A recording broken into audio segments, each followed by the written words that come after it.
Welcome to WeLearn, Virtual Learning Network.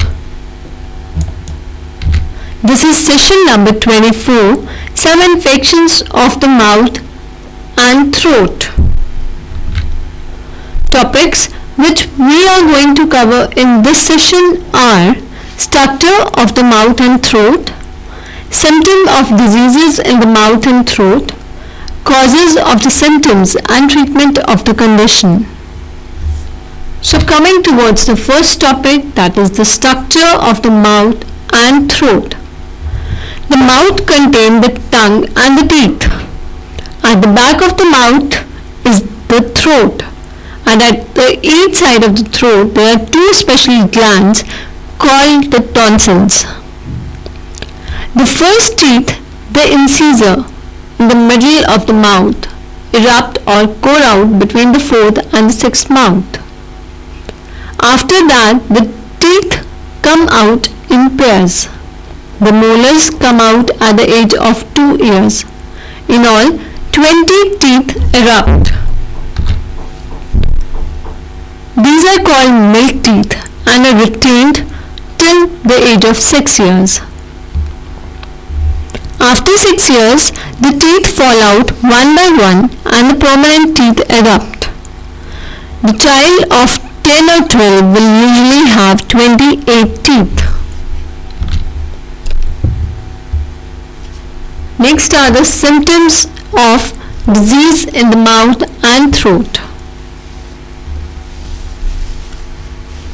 The following complaints or symptoms are indicative of some diseases in the mouth and the throat. Sore mouth and tongue, pain or swallowing, sore throat, toothache and bleeding gums, ulcers in the mouth.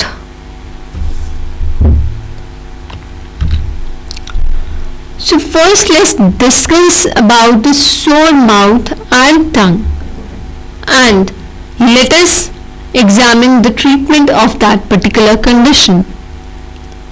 The commonest is deficiency of vitamin B complex, particularly of B2.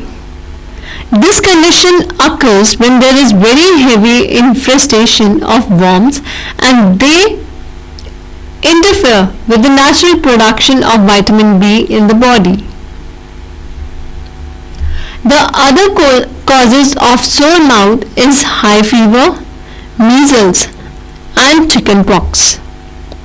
In these conditions, the mouth also has lesions, that is rash, and this makes it sore.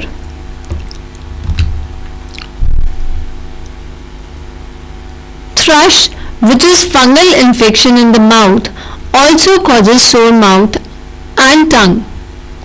This infection is characterized by the white coating of the tongue and mouth. Next is the coated tongue. Though the exact cause of this is unknown, it indicates constipation and other disturbances of the alimentary system and is also seen in fevers like typhoid. Next is pain on swallowing. This is usually due to sore throat and or enlarged tonsils. This occurs due to infections and spread from one child to mother while coughing or sneezing.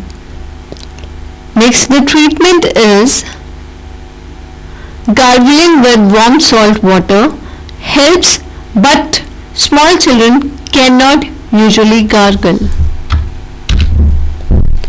Next is the sore throat. This usually accompanies the above conditions. In young children, sore throats can be caused by the particular germ.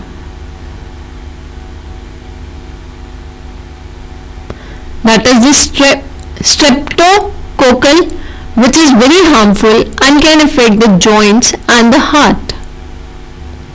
Therefore, it is important to treat sore throats in young children immediately. If the sore throat does not improve within 3 days, refer the child to the doctor. Toothache and bleeding gums. A toothache is usually due to caries of the teeth. In caries, the bacteria in the mouth erode an enamel of the teeth and causes hole in the teeth.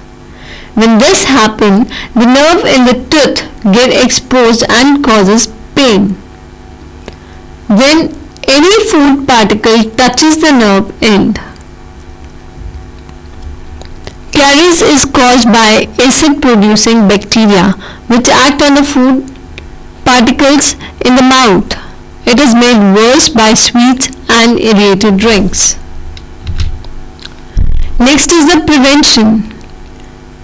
Caries can be prevented by brushing the teeth regularly twice a day after waking up and before going to bed. Treatment. The caries can be filled up only by a dentist, so refer the child to the doctor. In the center, the child can be given some cold tea decoction without milk to gargle with. Next is the ulcers in the mouth. Sometimes children have small ulcer in the mouth. They are yellow patches which are very painful. They can occur due to many causes. Usually, the main cause of this ulcer is the deficiency of vitamin B2. The children will complain of burning in the mouth and difficulty in eating. Rarely, ulcer may be caused by a virus. Measles also causes ulcers in the mouth.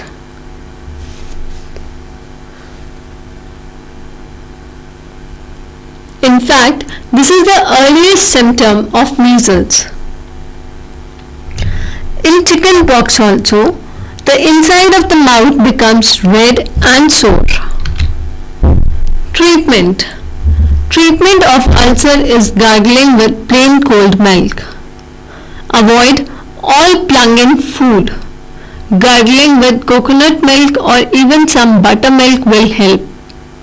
As the infection of measles and chickenpox subside, so will the ulcer. Now in the last there are few questions which are based on this session. Why is it important to treat sore throats immediately in children? Question number 2 is, what are some indicators of diseases in the mouth of the throat? That's all for this session. Thank you. Happy learning. We learning.